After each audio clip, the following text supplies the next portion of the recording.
Has gaming gone too far or not far enough? Dark Souls 1 got modded into Skyrim in its 100% entirety. And keep in mind, this is before Unreal Engine 5 enters the chat room. After Unreal Engine 5 enters the conversation, things are gonna get incredible. Souls remade in Skyrim. Believe it or not, both Skyrim and Dark Souls 1 both released less than a month apart from one another back in 2000. Skyrim and Dark Souls 1 released less than a month apart from each other. Wow. I thought Skyrim came out like 6 months ago. Because isn't that whenever they brought out the new Skyrim game? And didn't it come out 6 months before that too? Yeah, I mean, I feel like Skyrim comes out all the time. Skyrim versions, yes. And there's been no shortage of Dark Souls-inspired mods for Skyrim since that time. But today, I discovered something that I don't think a whole bunch of people knew existed. Okay. And that's an entire port of Dark Souls 1's world into the Skyrim engine. Dude, that looks good. Entire world. Rudolph's Dark Souls Alpha is so far... Can you go from, like, Blighttown up to Firelink, though? 3-month-old project made by just one modder that brings the land of Mordred to Skyrim. Man? From the homely abode of Firelink Shrine, all the way up to the epic heights of Anor Londo. The best part about all these strange, wild stories about someone modding or making a one-person game that looks like it's been made by 100 is the fact that how talented are the people who do these things. Because the reality is, most games are made by normal people. But when you get that one super talented guy with a lot of dedication, stuff like this happens. Oh my god. Yeah. One man. And look at the scope of it too. Is it's even got like the city of Anor Londo around it too, and you can see up at the top there. There's Seath's laboratory. This is incredible. Holy fuck. Maybe even has the waifu. And, well, everywhere in between. Oh my, the dude, mod I also have to adds try the painted this. world, the undead asylum, and even the DLC world space. It's How does the painted world work, though? Is it an instance? pretty nuts just how much has been created in such a small time frame, and after speaking to the author myself, they claim that it's only part 1 of 3. Part 1 focuses on bringing the world into the game, part 2 adding enemies and bosses, and part 3 followers and companions. Oh yeah, that's needed. Oh, look at And if you're that! wondering why you haven't heard of this seemingly momentous project, that's because it isn't even one of these huge projects such as Skyblivion or Skyros. It's just one dude that thought it would be cool and liked modding enough to give it a shot. But enough of describing the big picture, I wanted to definitely. actually give you guys an insight into each of these areas because they are just so cool to see in the Skyrim engine. Boobies. You start in the Undead Asylum, the tutorial area for the game. Here you'll instantly be familiar with the layout and locations, because it's near identical to Dark Souls. Areas like the bonfire courtyard, the broken cell that you pick up your first Estus flask, the Asylum Demon boss room, and of course the clifftop walkway up to the giant crow that takes you to Firelink Shrine. Bird. Now when you arrive at Firelink Shrine, you'll start to notice the small things that make a project like this feel so cool to have in the Skyrim engine. I mean, the simple things like being able to have a full day and night cycle around these locations is really cool, considering you're only used to seeing each area of Mordred. I'm really glad they did this because I don't think people appreciate enough the interconnectedness of Dark Souls 1. I think people don't appreciate day-night cycles enough, because if it's done well, the look is just completely different. It's a whole different game, honestly, if it has a day and night cycle. It was effectively an open world game that nobody even knew existed. It's so incredible. I guess. Absolutely fucking, like, I remember playing through it and seeing all the connections. And especially I played through the Daughters of Ash, the mod. And, like, that one forces you to see all the connections. And it was just unbelievable, man. Huh. Yeah. I guess. In specific environmental times, dependent on what the developers thought it best suited. And of course, with EMB and other general Skyrim mods, they really shine in a different light than we're used to seeing them, quite literally. From Firelink Shrine, you have two options: either progress upwards to Undeadburg, or descend down. You know what's my favorite part about mod highlights and someone reviewing them like this? That maybe you think it's from the actual game, but turns out no, this is just how it looks in Skyrim because it's made all to look like 99% identical. You know, I love it when you think you're in that game, but in reality, no, this is just from the mod or whatever.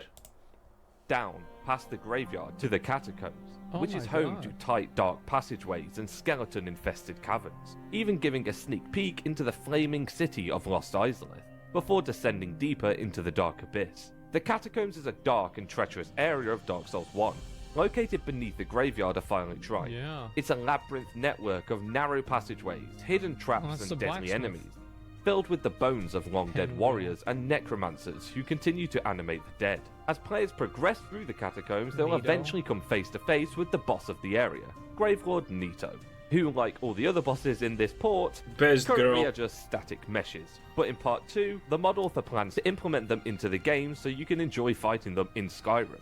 I wouldn't really give a fuck about actually playing the game. I would just want to explore the world. I think guess this is that makes really sense. cool, man. Probably. Despite its many dangers, the Catacomb holds many secrets and treasures for those who are brave enough to explore it. Hidden areas, secret passages, and powerful weapons and spells can be found all within its dark, foreboding depths. However, returning back to the surface is Undeadburg.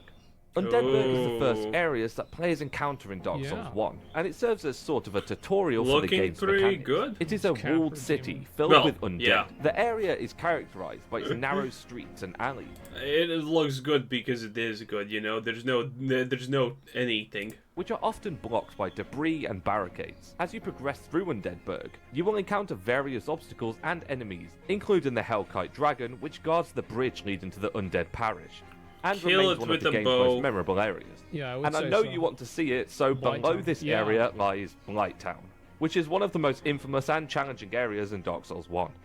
Located deep beneath the city of Undeadburg. People just hate it, and that's kind of just it. It is a festering pit of disease, decay, and poison, filled with rickety wooden walkways, toxic sludge, and swarms of deadly creatures. I wonder if they have free look in this game where you can like fly around and look through everything, or do you have to do everything with the character? The area is known for its difficult platforming segments, which require precise jumps and careful navigation to avoid falling to one's death. At the bottom of Blighttown lies Quelaag's domain. Oh, wow. The lair of Quelaag, the boss Holy of the area. Shit. With its harrowing atmosphere, Blighttown and Quelaag's domain remain some of the most memorable areas in Dark Souls 1, and furthermore, lead us deep into the ruins of Lost Izalith, an underground lava. It's crazy. What the fuck? Yeah, it's insane. That's 100% One guy true. did this? Holy fucking shit, this is insane. He probably no-lifed the absolute living hell out of this. He just didn't do it. He was it. Yeah. The scope of this project is insane. I know. What the fuck?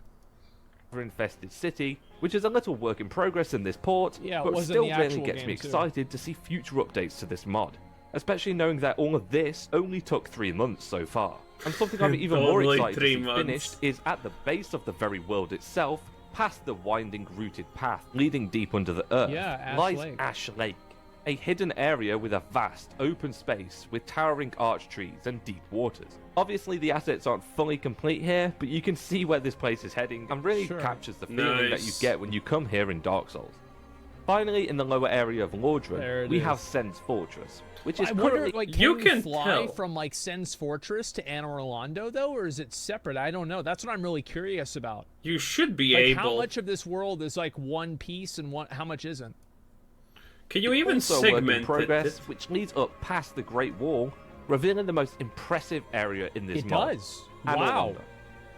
Anor Londo is one of the most iconic locations in Dark Souls 1. A city that rests high above the rest of the world. Wow. It is a place of grandeur and majesty, where the sun never sets. I've said before, I'll say it again.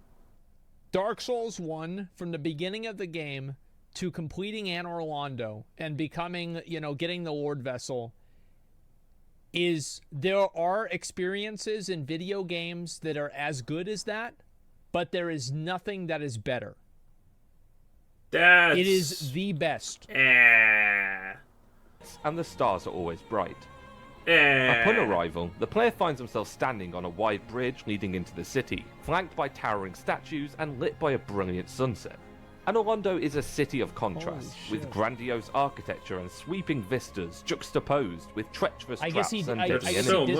The city is made up of towering spires and glittering towers, with massive, intricately carved doors leading to hidden chambers and secret passageways. Yeah. And just like in Dark Souls, your main area of interest within this great city is the throne room at the heart of the palace.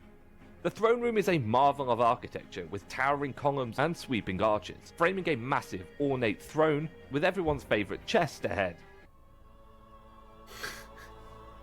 I mean, I he's remember right. when I played this the first time. Milk. Oh my god. Milky mommy. Atop the cliffside overlooking Anor Londo was lies such the a big Duke's day. Archive and Crystal Caves, two interconnected areas located in the game's later stages. The Duke's Archive is a towering library. I want to also draw attention to the fact that Guinevere is fully animated, while Seath, Gwyn, all of the other bosses are not. You pick your It's priorities. inhabited by the sorcerer Seath the Scaleless, Yeah, while the Crystal Seath, not Caves are a animated. network of crystal caverns located beneath the Archive. The Duke's Archive is an imposing structure that is home to the ancient knowledge of the land of Lordran. The archives are filled with countless shelves of books, scrolls, and other artifacts, and at the top of the Duke's Archives lies the chamber of Seath the Scaleless. Below the Duke Archives lies the Crystal Caves, a labyrinth network of glittering caverns filled with crystal formations and treacherous pitfalls that lead down to the boss room in which Seath lies. Personally, the Duke's Archive is actually probably my favourite location ported in. Wrong. Even if I had the knowledge to do something like this, just making probably a single room would take for someone like me a year or something. But this guy, in 3 months, has achieved something that most people would not be able to achieve in their whole lifetime. Fucking opinion. Oh, poured it in. Okay, I was about to say. This mod just because of the atmosphere it gives, and we've really not ever got anything like this in an Elder Scrolls game. So it's really cool to see it in the engine. And I mean, there's a million different areas in this mod. If you've played Dark Souls 1, you can go through and see them yourself. Wow. But the final area I'm going to shine a spotlight on in this video is the Kiln of the First Flame. Located beyond the Lord Vessel. It is a desolate, ashen wasteland where the fading embers of the First Flame burn low, and where the player would ultimately face Gwyn, the final boss of the game. Holy shit. With this area, along with everything else I've shown you in this video, I think it's safe to say that the scope of this mod is immense. And just for 3 months' work, it's like this is probably more work went into this than most actual games. This is incredible, the level of detail. It looks like, for good. example, like that's where the giant would throw the stuff. You go over this way, you talk to the guy in the full steel armor set. He sells you like large titanite shards. Down below there is where the 2 Lordran knights are. Like, holy fuck, man. Well, it is the game. I will leave a link to the author's Twitter page in the description if you want to check out his work, along with keeping up to date with the updates to come. Be sure to drop them a follow, and in speaking to him while making this video, in his words, don't forget the classic, learn new things, develop, make mods, enjoy the little things, and let there be peace. With that being said, that's all for this video. If you enjoyed this, I might make follow-up videos. Holy shit. Nice. So it does go all the way down to blood. Oh my god. Yep. I don't think you can even segment it in Skyrim, honestly. Because it would need to be a separate instance. Oh, I guess you just call it a fog gate and call it a day. Holy shit.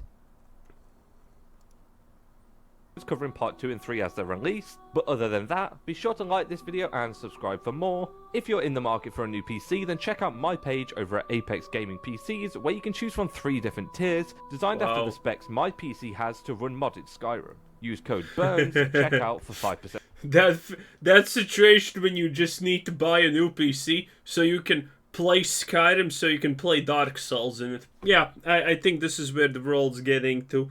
And by the way, if you haven't thought about this, think about it. What happens when AI finally is able to write decent storytelling? Imagine playing something like World of Warcraft, and you know, people do stuff in it, and then AI after a month writes the continuation of the story and makes the world change depending on what people do.